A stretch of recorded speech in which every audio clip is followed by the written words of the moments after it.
You get the raise you've been chasing for 2 years. For about a month, everything feels different. Then, quietly, it doesn't. Here's the strange part. The real answer isn't that you set the wrong goal or wanted the wrong amount. The real answer is stranger and more unsettling. Money may never have been built, biologically or historically, to produce happiness at all. It was built to solve a completely different problem, one your brain still confuses with happiness every single day. Let that sit for a second.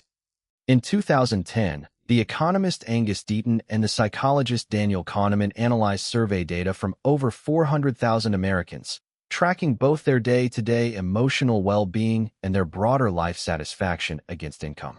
The results split in a way almost nobody expected. Emotional well-being, the moment-to-moment experience of feeling good, rose with income only up to a certain point, then flattened almost completely. But life satisfaction, the broader judgment of how is my life going, kept climbing well beyond that point, without ever fully leveling off. Two different systems, two different answers, and money only reliably fed one of them. Why would your brain track these as separate things? The answer starts with what money was actually solving in the first place. For nearly all of human history, resources weren't a happiness project. They were a survival project. Enough food to make it through winter. Enough materials to build shelter. Enough surplus to withstand a bad season without starving. The psychologist John Tooby and the anthropologist Leda Cosmides, pioneers of evolutionary psychology, have argued that human motivation systems evolved to pursue resources because resource scarcity reliably killed people, not because resource abundance reliably made people feel good. The drive to acquire was built for avoiding catastrophe, not for generating joy. Have you ever gotten something you wanted badly, only to feel strangely neutral once you had it? That flatness might be less of a malfunction than it looks. It might be the system working exactly as designed, just measuring something other than happiness. There's a second piece to this, and it comes from the psychologist Tim Kaiser, who has spent decades studying what he calls materialistic value orientation, the degree to which someone organizes their life around acquiring money and possessions. Kaiser's research, conducted across multiple countries and cultures, found a consistent and uncomfortable pattern. People who prioritized financial success as a central life goal reported lower overall well-being, more anxiety, and weaker relationships than people who prioritize goals like personal growth or community connection, even when controlling for actual income level. The pursuit itself, not just the outcome, seemed to quietly compete with the very things that generate lasting well-being. This suggests something almost backwards.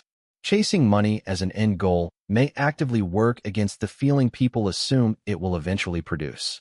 Then there's a third finding, and it reframes the entire question. The psychologist Elizabeth Dunn, working alongside Michael Norton, ran experiments giving people small amounts of money with different instructions. Spend it on yourself, or spend it on someone else. The results were remarkably consistent. Spending on others produced a measurable, replicable boost in happiness that spending on oneself did not reliably produce. Money wasn't incapable of creating happiness. It just wasn't happiness generating in the way most people instinctively use it, accumulation and personal consumption.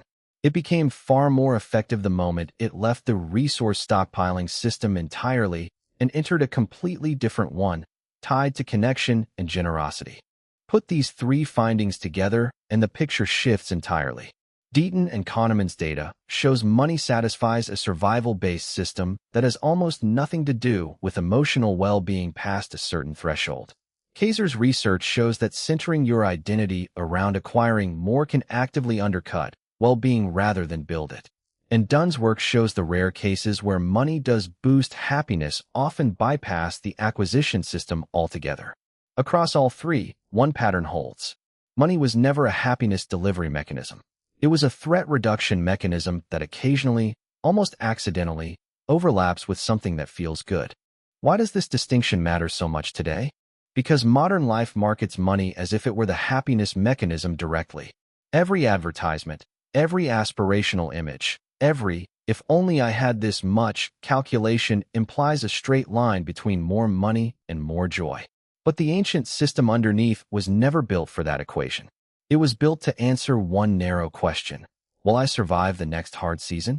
Once that question is reasonably answered, The system has essentially completed its job, whether or not the emotional payoff modern culture promised ever arrives. This is why lottery winners plateau, why raises fade within weeks, and why Kaiser found materialistic goals correlating with lower well-being instead of higher. The system was never miscalibrated. It was just never designed to measure what people are now asking it to measure. So what actually helps, once you understand this? The researchers point toward redirecting money's use rather than abandoning its pursuit. Since Dunn's studies show pro-social spending taps into a different, more reliably rewarding system, and since Kaiser's research shows that goals built around growth and connection correlate with stronger well-being than goals built around acquisition, the practical shift isn't earning less.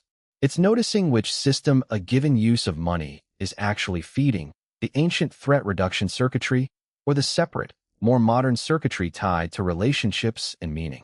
Next time a financial milestone fails to deliver the feeling you expected, pause for a second before concluding you simply need more. Ask instead what problem that money was actually solving. Chances are, it solved exactly the problem it evolved to solve, keeping you safe from scarcity. It just was never the problem you were hoping it would fix.